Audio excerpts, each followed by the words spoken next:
Ay, ito pala, G. Mga tanong ko sa inyo. Naano ko lang to nung isang araw, last week. Breakfast na kain kayo? Ako, oo. Pero pag inano mo pa lang yung term na yun, breakfast. Fast Parang, break. breaking your fast sa umaga. Gets. So ano ba talaga logic? Tingin mo, G. Pero, wait considered bang breakfast pa rin yung akin? Kasi una kong ginagawa sa umaga, training muna eh. Yeah.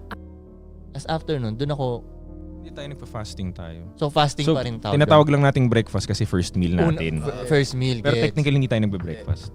Gets. Ang breakfast Kasi ang na breakfast breakfast talaga, pagkagising mo eh. pagkagising talaga. Oo, para papasok ka sa school, pagkagising mo may breakfast na. Pero hindi, nagtitraining tayo. 3 Oo. hours pa nga, 4 hours bago tayo kumain. So, hindi. Oo. So, basically, parang hindi. Ikaw ba nagbe-breakfast ka? Hindi rin. Ano nakain mo na? Coffee lang. Coffee So lang. lunch na ako kakain. Lunch. So Oo. mga anong oras yan? Mga 12, 1, Anong oras ka nagigising? 6. 6. Takbo. Alam mo, Okay. tol, dati coffee din ako lagi pagkagising. Tapos nabasa ko, yung kidney mo may stored energy pa pagkagising mo.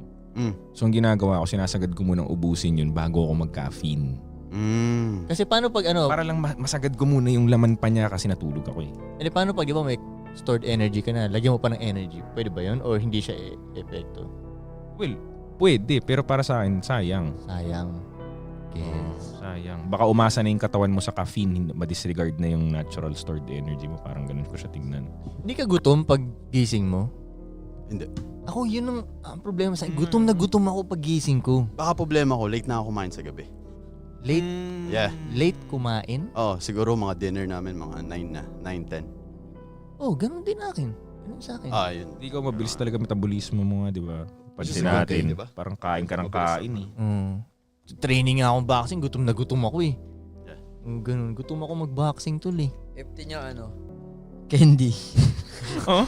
Pag parang nanghihina Sugar. na ako, nanghihina na ako, hingin ako ng candy kay coach. Coach, may candy ka? Yun na lang eh. Ano di ba good thing yun? Mabilis sa metabolism mo. Alin. Okay din. Good thing yun. Mabilis ang Mabilis ka metabolism. magutom. Mabilis ang metabolism. Good thing. Oo. Okay. Kasi nagbe-burn ka palagi, nagbe-burn. Process mo yung kinakain mo Yeah. agad. Yes.